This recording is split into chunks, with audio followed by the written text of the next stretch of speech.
Bueno, gràcies per assistir a aquest acte i benvinguts.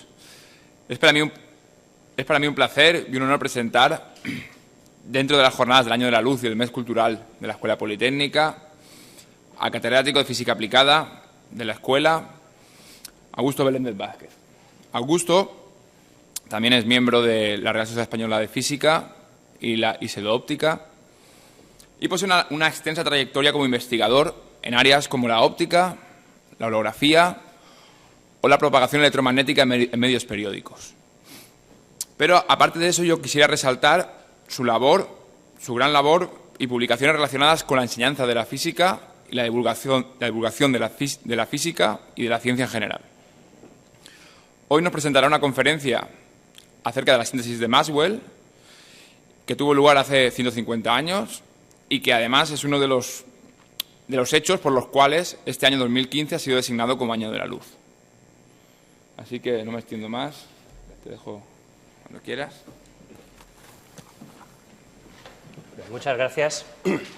Bien, quiero agradecer a Sergi y a la Escuela Politécnica Superior el haberme dado la oportunidad de poder impartir esta conferencia y, por supuesto, a todos los presentes por vuestra asistencia.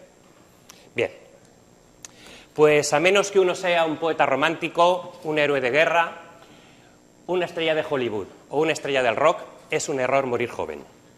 El físico escocés James Clerk Maxwell cometió ese error, el de morir con tan solo 48 años en 1879. Los físicos y los ingenieros estamos familiarizados con Maxwell, pero probablemente la mayoría de los no científicos, cuando usan sus teléfonos móviles, escuchan la radio, ven la televisión, usan el mando a distancia, se conectan a una red wifi o simplemente calientan los alimentos en el microondas, probablemente no sepan que Maxwell es el responsable de que esa tecnología sea posible.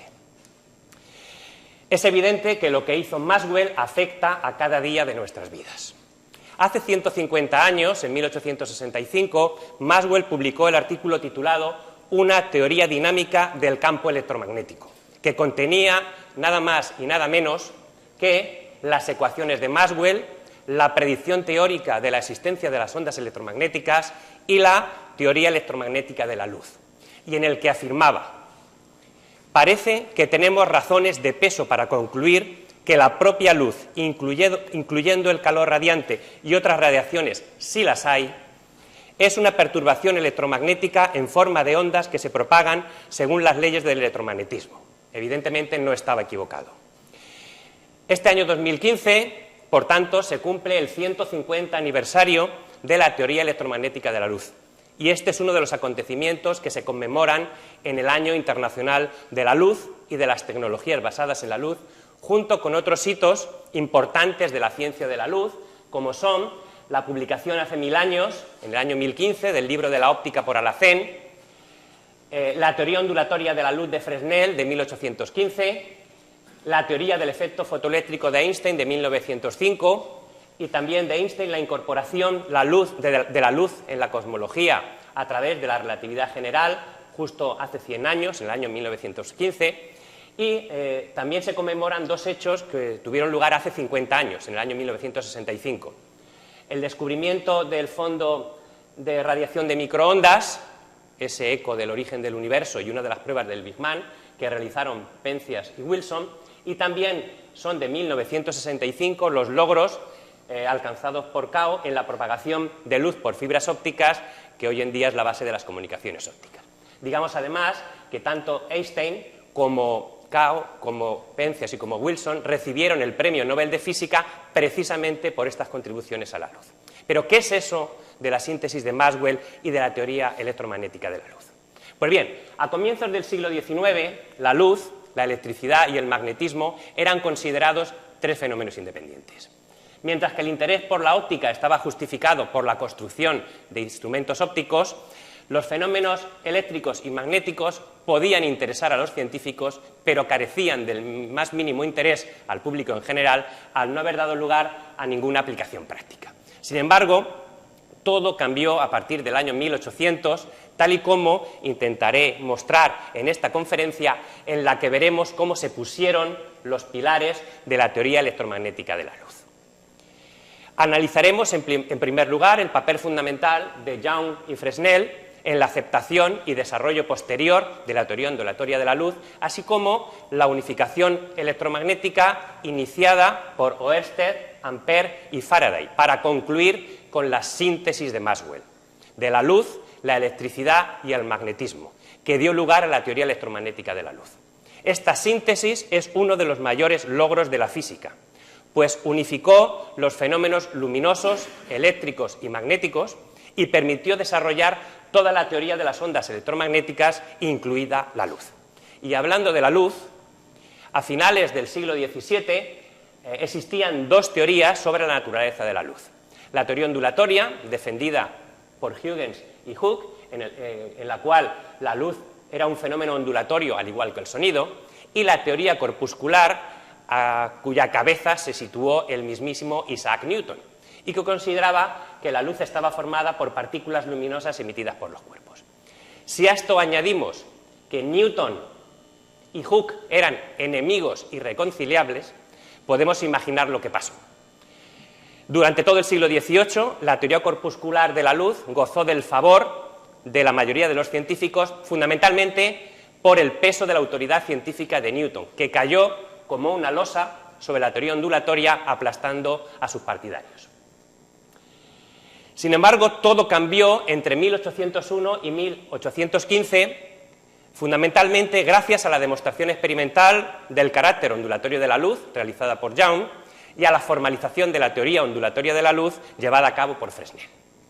Por otro lado, podemos afirmar, sin riesgo a equivocarnos, que el electromagnetismo moderno es fruto de una invención y dos descubrimientos que tuvieron lugar en el primer tercio del siglo XIX. La invención es la construcción de una fuente de corriente eléctrica continua, la pila eléctrica, realizada por Volta hacia 1800. Gracias a este invento podemos decir que la electricidad triunfa. Los dos descubrimientos son la demostración de los efectos magnéticos producidos por corrientes eléctricas, realizada por Oersted y Ampère en 1820, y la generación de corriente eléctrica a partir de campos magnéticos, la inducción electromagnética, descubierta por Faraday en 1831. Con estas contribuciones se pusieron los pilares del electromagnetismo moderno, cerrado por la aportación de Maxwell ya en el último tercio del siglo XIX. En la estatua de la imagen, erigida en Edimburgo en 2008, podemos ver a Maxwell sujetando un disco de colores y acompañado de su perro Toby. Tanto el disco como el perro aparecerán en otras imágenes más adelante. Pero volvamos a los albores del siglo XIX. Thomas Young nació en Inglaterra en 1773 en el seno de una familia cuáquera y recibió una educación estricta. Fue un niño prodigio, a los 2 años ya leía y a los 6 ya había leído la Biblia 2 veces de cabo a rabo. Conocía una docena de lenguas, incluidas el latín y el griego antiguo, y estudió medicina, aunque a la larga no tuvo éxito como médico, en parte por su poca habilidad para reconfortar a los pacientes. Cuando tenía 28 años, abandonó la práctica médica para unirse a la Royal Institution de Londres. Fue uno de los primeros en descifrar jeroglíficos egipcios y desempeñó un papel esencial en la descodificación de la piedra Rosetta. Fue un lingüista fenomenal, el primero en identificar similitudes entre numerosos idiomas que él mismo denominó indoeuropeos. Realizó estudios sobre la visión y el ojo humano y propuso la teoría tricromática de la visión, confirmada apenas hace medio siglo. Investigó sobre el sonido, la audición y la voz humana, y fue entonces cuando se preguntó si el sonido y la luz no tendrían la misma naturaleza ondulatoria. Realizó descubrimientos en prácticamente todos los campos científicos que estudió, incluida mecánica y elasticidad. Para muchos, Young es el último hombre que lo sabía todo. Su contribución fundamental al campo de la luz es el experimento de la doble rendija, considerado como uno de los experimentos más bellos de la física y que probaba que la luz sufre el fenómeno de las interferencias, que es propio de las ondas, por lo que concluyó que la luz era una onda. En la imagen podemos ver, aparecer ahora, el patrón interferencial en una pantalla. en el cual observamos una sucesión de franjas brillantes y oscuras. Luz más luz puede dar lugar a oscuridad.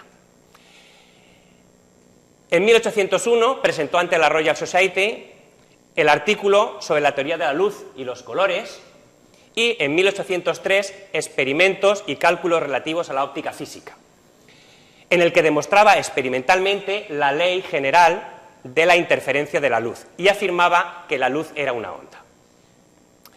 Como todas las ondas conocidas hasta entonces necesitaban de un medio material para su propagación, como sucedía con el sonido, las ondas en un estanque o las olas del mar, Young consideró que la luz se propagaba en un medio, el éter luminífero, que impregna todo el universo y que es raro y elástico en alto grado. Y además afirmó de forma contundente que la luz consiste en ondulaciones del éter luminífero. Del mismo modo que Young es responsable del resurgimiento de la teoría ondulatoria en Inglaterra, Agustín Fresnel revivió de forma increíble la teoría ondulatoria en Francia. Además, sin conocer los experimentos de Young.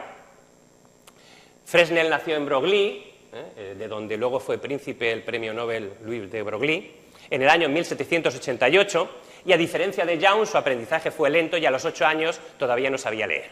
Sin embargo, estudió Ingeniería de Caminos y Puentes en la Escuela Politécnica de París, graduándose con honores. Redescubrió el fenómeno de las interferencias con una variante del experimento de Young, utilizando el biprisma de Fresnel y los espejos de Fresnel. En 1805, hace 200 años, publica Memoria sobre la difracción de la luz, donde sintetizó los conceptos de la teoría ondulatoria de Huygens y el principio de interferencia de Fresnel, y analizó el fenómeno de la difracción, otro fenómeno también característico de las ondas, y que se presenta cuando una onda es distorsionada por un obstáculo. Fresnel dio rigor matemático a la teoría ondulatoria de la luz, acontecimiento que, como ya hemos dicho, se conmemora en este Año Internacional de la Luz. Su teoría tuvo un gran éxito y dio lugar a una avalancha de nuevos descubrimientos. Fresnel es uno de los 72 científicos e ingenieros franceses ilustres cuyos nombres aparecen justo encima de los 4 arcos debajo de la primera planta de la Torre Eiffel, hacia el exterior, a razón de 18 nombres por fachada.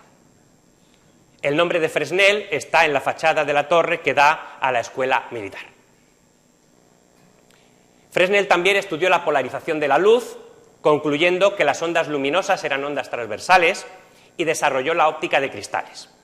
Al igual que Young, adoptó el éter luminífero como medio en el que se propagaban las ondas luminosas, pero como la luz era una onda transversal, solo se podía propagar en los sólidos, y concluyó que el éter tenía las propiedades de un sólido elástico de elevada rigidez. Esta idea se contraponía a la enorme sutileza que permitía a todos los cuerpos moverse a través del éter sin dificultad. Así, el éter luminífero empezaba a presentar propiedades físicas contradictorias. Fresnel también murió joven, incluso más que Maxwell, con 37 años, y además de tuberculosis, al igual que otros románticos como el compositor Frédéric Chopin. Pues bien, tras estas breves pinceladas sobre la teoría ondulatoria de la luz, veamos qué es lo que pasó con la electricidad y el magnetismo. Hans Christian Oersted nació en Dinamarca en 1777, estudió filosofía natural en la Universidad de Copenhague y fue un apasionado defensor de la filosofía de Kant, sobre la que versó su tesis doctoral.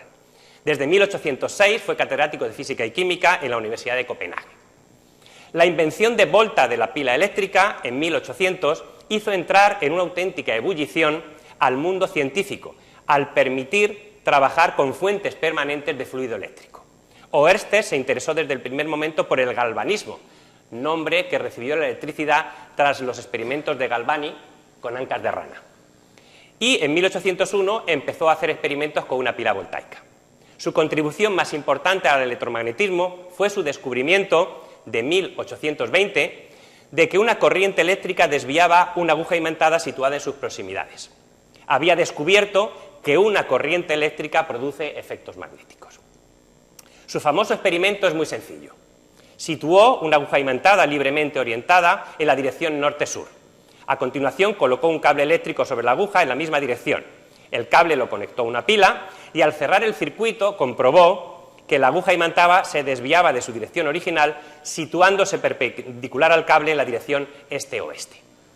Si la corriente eléctrica era capaz de hacer girar la aguja imantada, Oersted concluyó que esta corriente produce efectos magnéticos y que la electricidad y el magnetismo no eran fenómenos independientes. Publicó sus resultados en un breve artículo escrito en latín y titulado Experimenta circa effectum conflictus electrici innacum magneticam, que envió a las principales revistas científicas europeas hacia julio de 1820. Contemporáneo de Oersted fue el francés André-Marie Ampère, nacido en Lyon en 1775.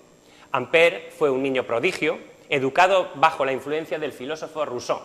Estudió privadamente y su vida fue, en el terreno personal, ciertamente tormentosa. Sus primeros años estuvieron marcados por la Revolución Francesa. Su padre, que era un comerciante de sedas, acabó de juez en Lyon y tuvo que juzgar y sentenciar a morir en la guillotina a un líder jacobino. Años después, cuando los jacobinos llegaron al poder, el padre de Ampère fue entonces juzgado y fue él quien perdió la cabeza en la guillotina cuando Ampère tenía 18 años. Este hecho le afectó profundamente hasta tal punto que tuvo una gran depresión y los años siguientes los pasó deambulando por la campiña francesa, intentando crear un idioma universal a partir del latín y el griego y escribiendo poesía.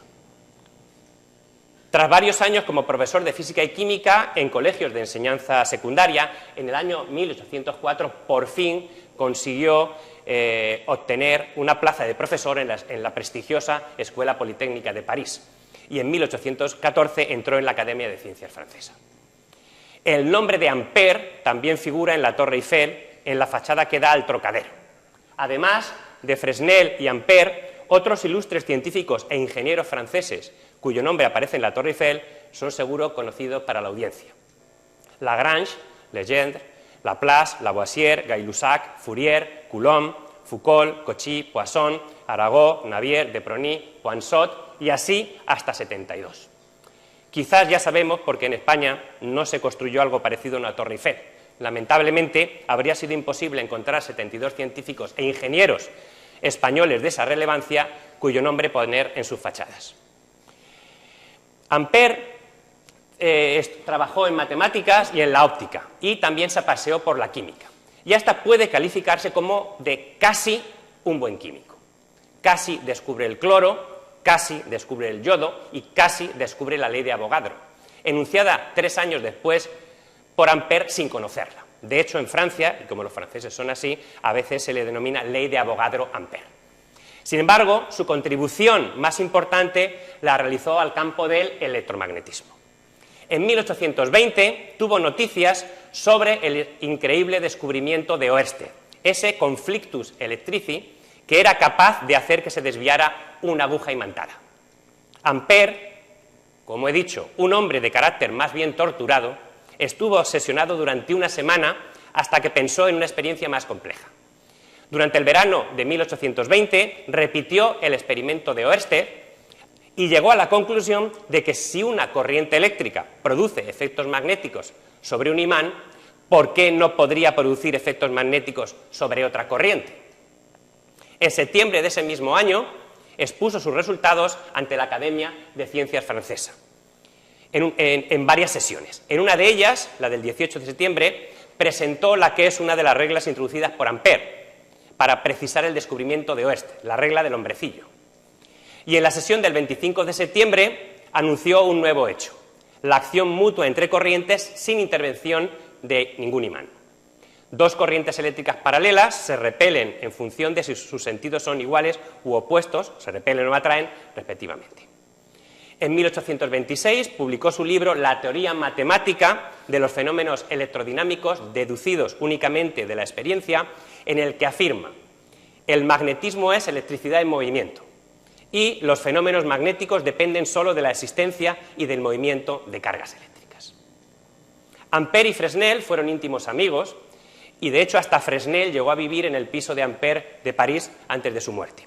Ambos mantuvieron fructíferas conversaciones científicas y filosóficas Y Ampère pensó que el éter luminífero de Fresnel, en el que se propagaban las ondas luminosas, podía ser el medio de transmisión de la electricidad y el magnetismo. Nos encontramos con el primer atisbo de relación entre la luz y el electromagnetismo, una auténtica avanzadilla de lo que vendría después. El caso de Michael Faraday no es frecuente en la historia de la física.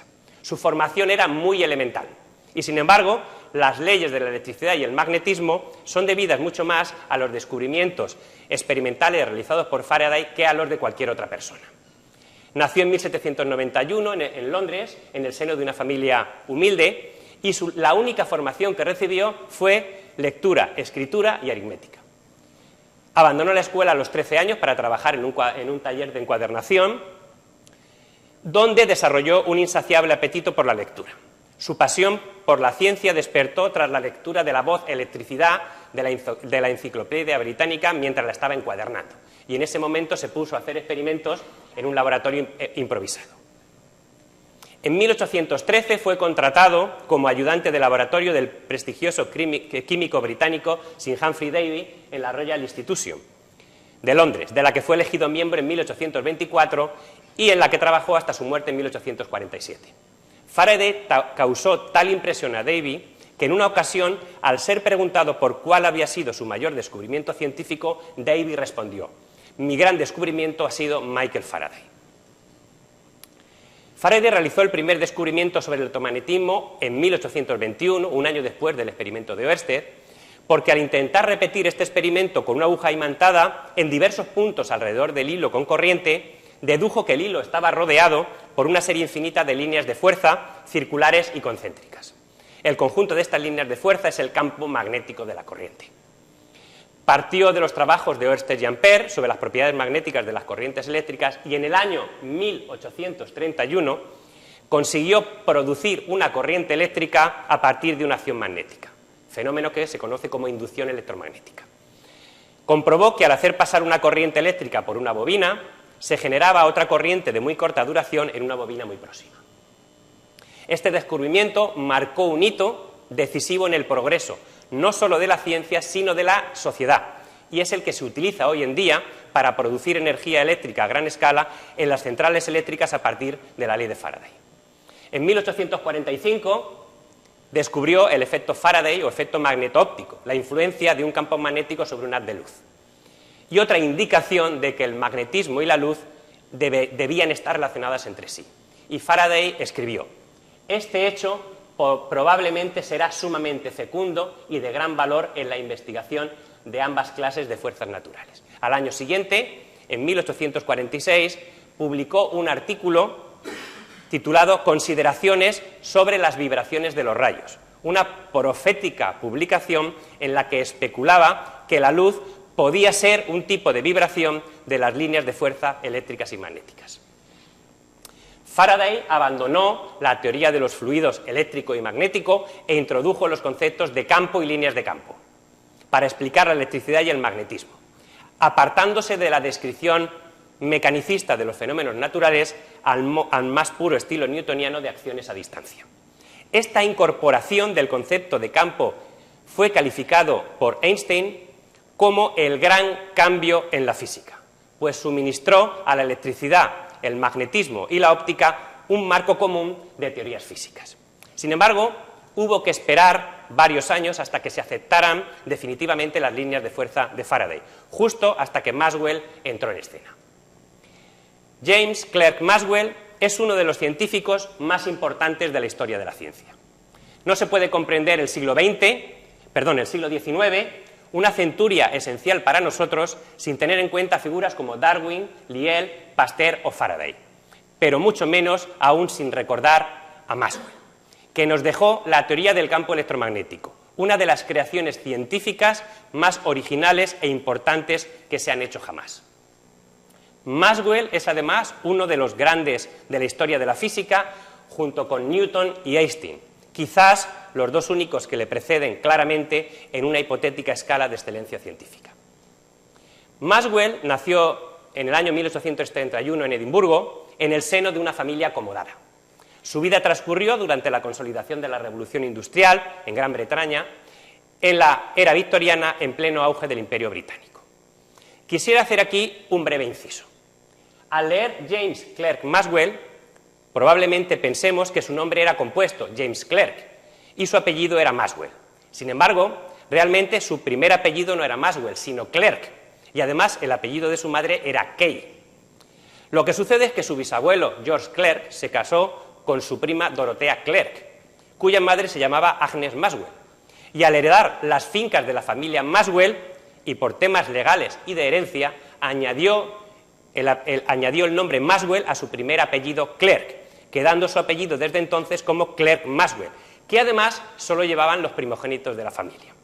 Los demás eran únicamente Clerk. En resumen, resulta que las ecuaciones del electromagnetismo llevan el nombre del primer apellido de una tatarabuela de Maxwell. Su padre era abogado de formación, pero estaba muy interesado por la tecnología. Pero es a su madre la que debe sus primeras enseñanzas hasta los 8 años de edad, momento en el que su madre fallece de cáncer. Tras 3 años más recibiendo educación privada en la finca familiar de Glen-Eyre, en Escocia, con 11 años fue enviado a la Academia de Edimburgo, donde aprendió francés, alemán, lógica, filosofía, química y matemáticas. En 1847 entró en la Universidad de Edimburgo, en la que fue autorizado a utilizar algunos aparatos de laboratorio en sus horas libres. Con 15 años presenta su primer trabajo científico, en 1846, titulado Sobre la descripción de los óvalos y las curvas con multiplicidad de focos, en la Royal Society de Edimburgo, que fue leído por su profesor y tutor James Forbes, porque no se consideraba propio que un muchacho en blusa subiera a la tribuna. En 1849, con 17 años, presenta ante la misma sociedad el trabajo titulado Sobre la teoría de los cuerpos rodantes, y en 1850 sobre el equilibrio de los sólidos elásticos. Maxwell tuvo una gran amistad con los también físicos Peter Tait y William Thomson, posteriormente Lord Kelvin. Los tres mantuvieron frecuentes intercambios epistolares sobre sus investigaciones. La amistad con Tait, escocés como Maxwell, venía de sus años de estudiantes cuando eran adolescentes en la Academia de Edimburgo. Thomson y Tait firmaban a veces sus cartas como T y T', y Maxwell como derivada de P respecto al tiempo. Pues en uno de los libros de Tait, una de las expresiones de la segunda ley de la termodinámica era derivada de P respecto al tiempo igual a J por C por M, precisamente las iniciales de James Clerk Maxwell. Tenían otros muchos códigos. Por ejemplo, cuando hablaban de William Hamilton, profesor de Maxwell y Tait en Edimburgo, ponían la letra H, usaban H cuadrado para el físico alemán Hermann Halford, y otro símbolo que utilizaban a menudo en sus cartas era T segunda para referirse al físico irlandés John Tyndall. Tait, que despreciaba a Tyndall, explicó que T segunda realmente designaba un infinitésimo de segundo orden, alguien insignificante. Maxwell también escribió poesía. Podemos ver aquí un poema sobre una lección del galvanómetro de Thomson, en el que firma como derivada de P respecto al tiempo. Incluso planteaba problemas de física enunciados como poemas, como el problema de dinámica, cuyos primeros versos se pueden ver en la imagen. Después de estudiar 3 cursos de una carrera de 4, dejó Edimburgo para marchar a la Universidad de Cambridge, el centro más influyente de la física en aquella época. En Cambridge fue admitido en el Trinity College, el antiguo College de Newton, y uno de los más prestigiosos. Para los estudiantes con inclinaciones científicas y una gran habilidad con las matemáticas, la Universidad de Cambridge poseía el atractivo de un sistema de exámenes muy duro, introducido en 1730 y conocido desde 1824 como tripos matemático. Se llamaba tripos por el taburete de 3 patas en el que originalmente se sentaban los estudiantes para examinarse. Los exámenes del tripos tenían lugar en enero, tras 3 años y un trimestre de formación, en un majestuoso edificio barroco con grandes ventanales y sin calefacción, conocido como la Casa del Senado. Podemos imaginar el frío y la humedad que pasarían los alumnos mientras examinaban. En el tripos predominaban las preguntas de matemática aplicada y física teórica. En el año en el que Maxwell se examinó, el tripos consistió en 16 exámenes, distribuidos en 8 días, con una duración de 44 horas y media y un total de 211 preguntas. Los problemas que se planteaban no eran triviales y en ocasiones los profesores proponían problemas que no sabían resolver, a la espera de que algún alumno brillante consiguiera solucionarlos. El estudiante que obtenía la mayor calificación en el Tripos era el Senior Wrangler, el segundo, el Second Wrangler, y así sucesivamente. Llegar a Senior Wrangler constituía un auténtico honor nacional. Con algunas excepciones notables, como Faraday, Joule o Hamilton, la mayoría de los principales físicos británicos que trabajaron entre 1820 y 1900 estudiaron en Cambridge y se examinaron del Tripos.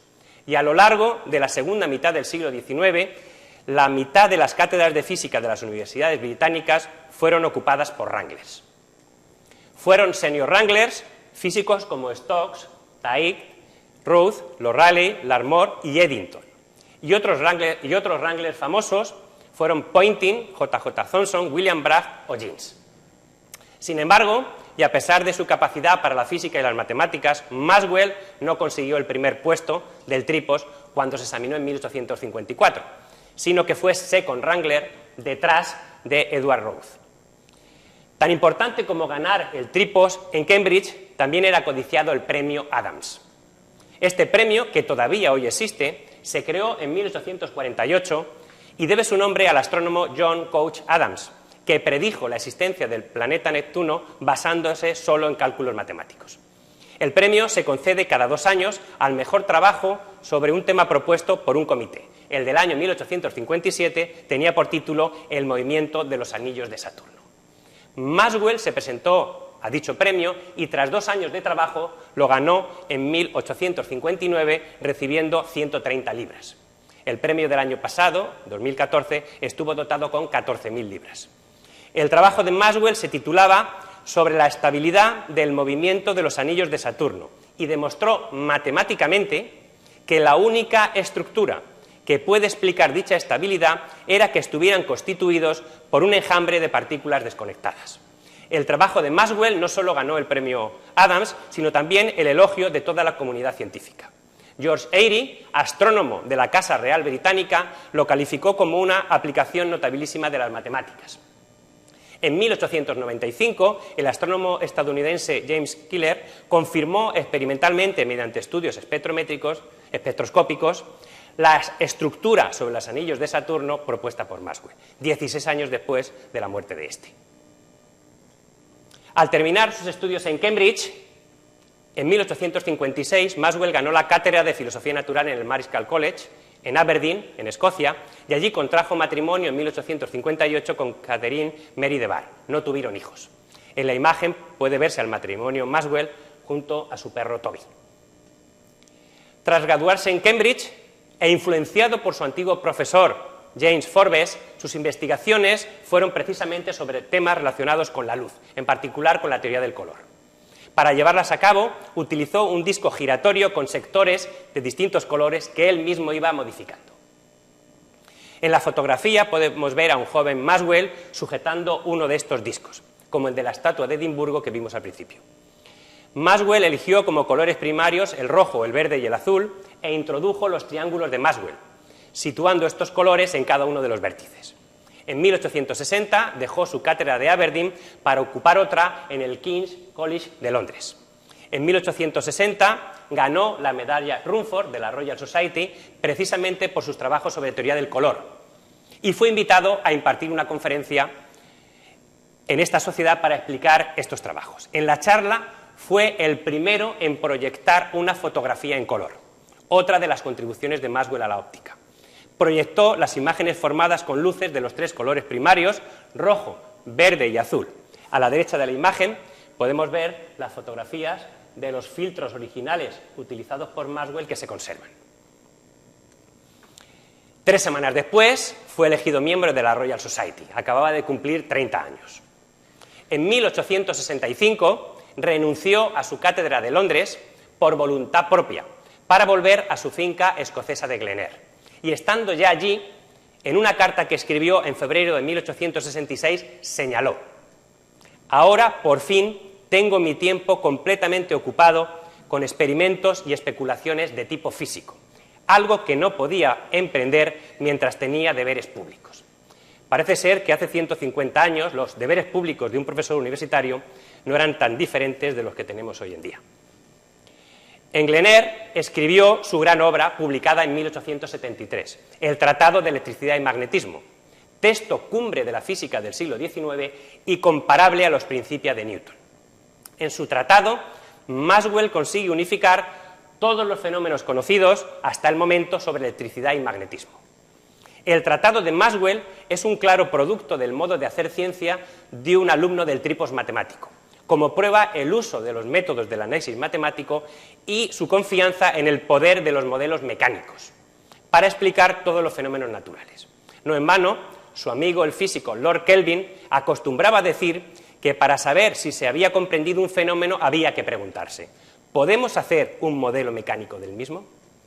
En 1871 fue designado para ocupar la recién creada Cátedra de Física Experimental de la Universidad de Cambridge. Su deber principal era enseñar las leyes del calor, la electricidad y el magnetismo, y dedicarse al avance del conocimiento en tales temas, deber que cumplió con creces. En 1874 se le dotó con un nuevo laboratorio, el laboratorio Cavendish, construido gracias a la generosidad de William Cavendish, canciller de la universidad, séptimo duque de Devonshire y descendiente de Henry Cavendish. Maxwell fue el primer director de dicho laboratorio, y otros directores que le sucedieron fueron Lord Rayleigh, J.J. Thomson o Rutherford. Desde entonces, 29 premios Nobel han trabajado en el laboratorio Cavendish, incluidos Watson y Crick, los descubridores de la estructura de la doble hélice del ADN.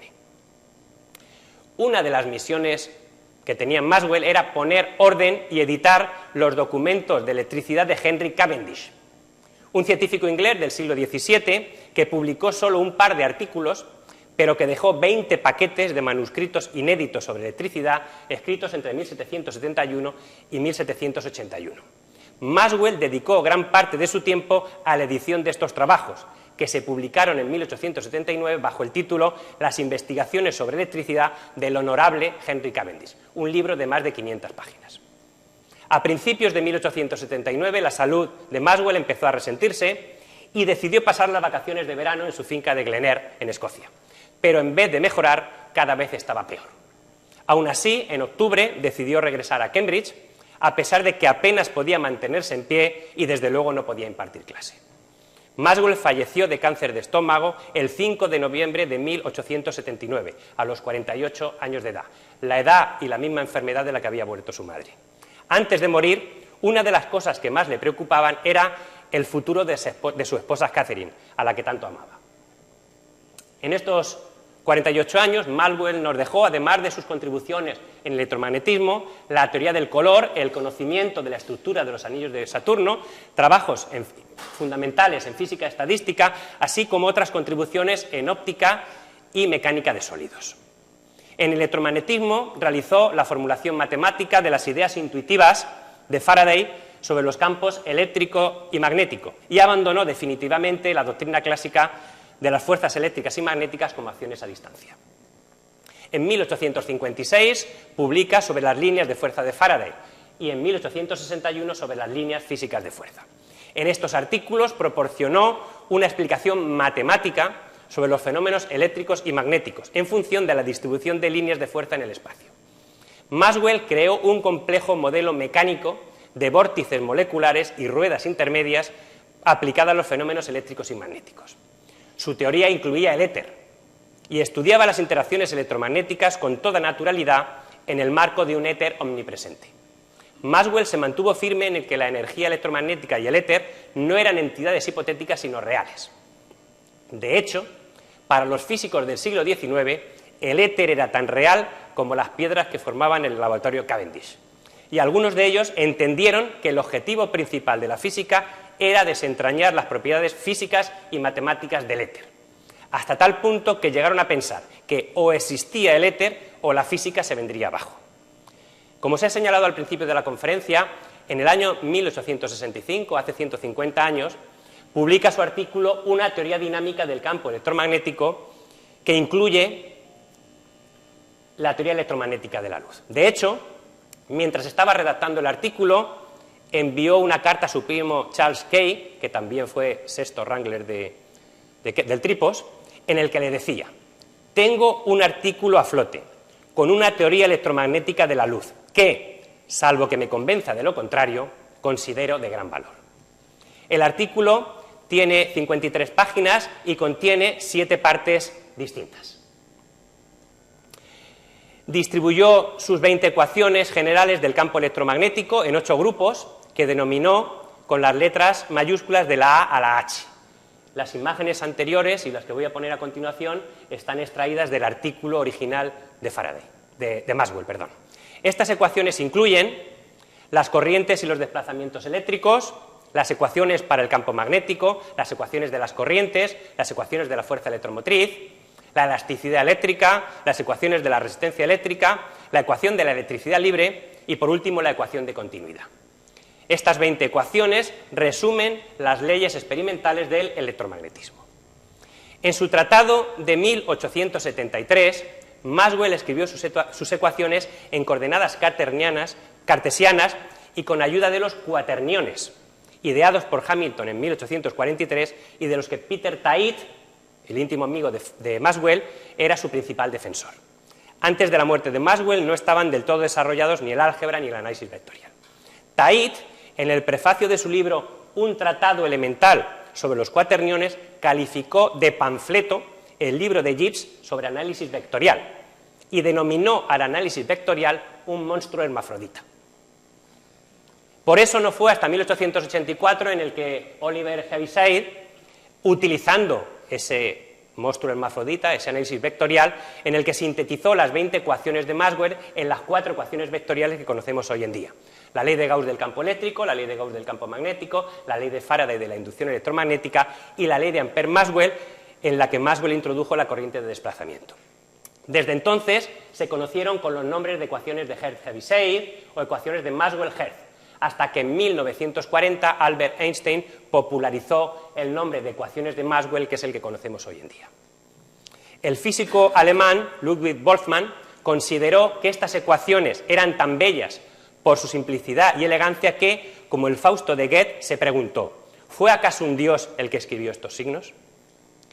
La sexta parte de su artículo, Maxwell la titula Teoría electromagnética de la luz, y en ella concluye: la luz y el magnetismo son alteraciones de la misma sustancia, y la luz es una perturbación electromagnética que se propaga a través del campo según las leyes del electromagnetismo.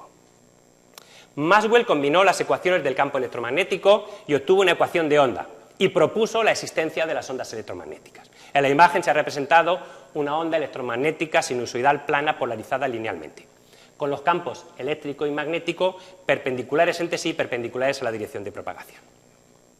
Al calcular la velocidad de propagación de estas ondas electromagnéticas en función de las constantes eléctrica y magnética K sub E y K sub M respectivamente, obtuvo el valor de la velocidad de la luz, concluyendo que la luz era una onda electromagnética. Antes de Maxwell, la velocidad de la luz era solo una velocidad entre muchas. Después de Maxwell, la velocidad de la luz se convirtió en una auténtica privilegiada de la física, señalando el camino a Einstein y la relatividad. Dedujo que las ondas electromagnéticas eran ondas transversales y obtuvo la que hoy conocemos como relación de Maxwell entre el índice de refracción y la raíz cuadrada de la permitividad eléctrica relativa.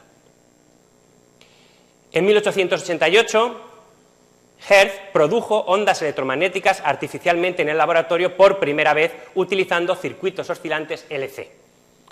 Esto suponía la confirmación de la teoría de Maxwell y una victoria sobre los ingenieros telegráficos como William Preece, el director del Servicio Británico de Correos y Telégrafos, que negaba la aplicabilidad de la física de Maxwell a cuestiones de ingeniería práctica. Desgraciadamente, Maxwell había fallecido 9 años antes y no pudo ver el éxito de su predicción, que es la base de la transmisión de información sin cables, como probara en diciembre de 1901 el ingeniero italiano Guillermo Marconi al realizar una transmisión mediante ondas electromagnéticas a través del Océano Atlántico entre Cornualles, Inglaterra, y Terranova, en Canadá. Las ondas de radio y televisión, las microondas, el infrarrojo, la luz visible, la radiación ultravioleta, los rayos X y los rayos gamma, con distintas longitudes de onda y frecuencias. Todas ellas, a pesar de sus muchas diferencias en su uso y medios de producción, son ondas electromagnéticas que se propagan en el vacío a la misma velocidad, 300.000 kilómetros por segundo, y cuya existencia predijo Maxwell hace 150 años.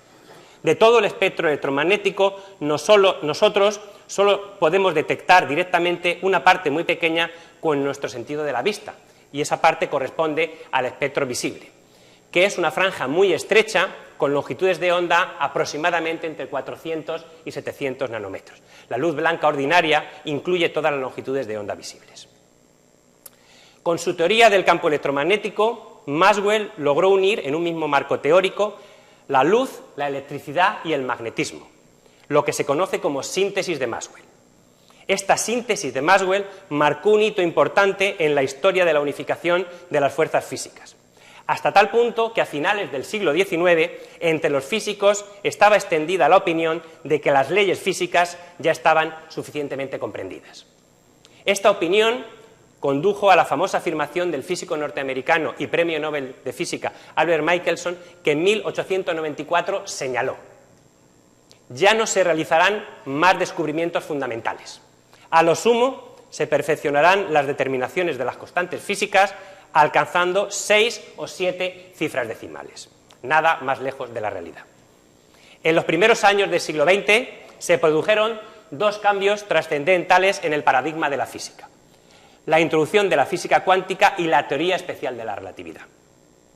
Y de este cambio de paradigma es responsable tanto la luz, otra vez la luz, como la teoría de las ondas electromagnéticas de Maxwell, pues sentó las bases para dos de las ideas más revolucionarias surgidas a principios del siglo XX, relacionadas con el estudio de la radiación electromagnética emitida por un cuerpo negro, que llevó a Planck en el año 1900 a postular la teoría de los cuantos de energía, con ayuda de los cuales Einstein explicó en 1905 el efecto fotoeléctrico, otro de los acontecimientos que conmemoramos en este Año Internacional de la Luz. Y por otro lado, el experimento de Michelson y Morley, que permitió a Einstein concluir que la velocidad de la luz en el vacío es la misma para todos los observadores inerciales, y desarrollar su teoría de la relatividad especial también en 1905. Es evidente que Maxwell abrió las puertas a la física del siglo XX.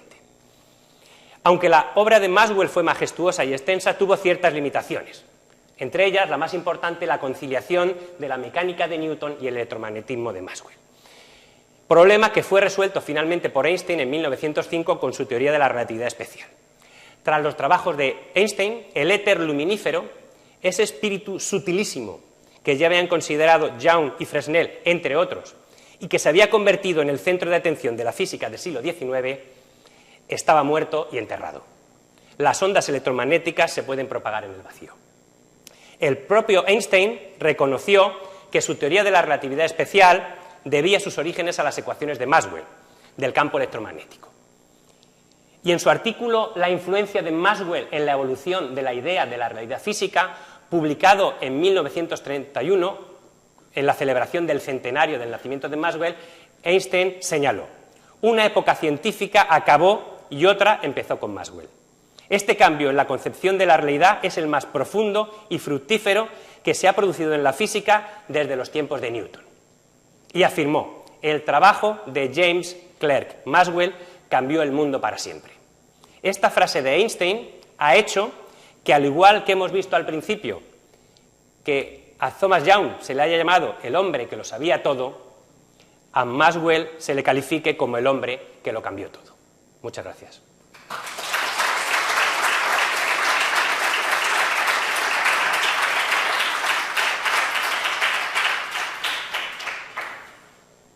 ¿Alguna pregunta?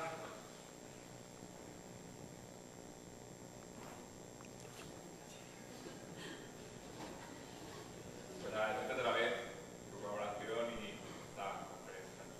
Muchas gracias. Muchas gracias por vuestra presencia.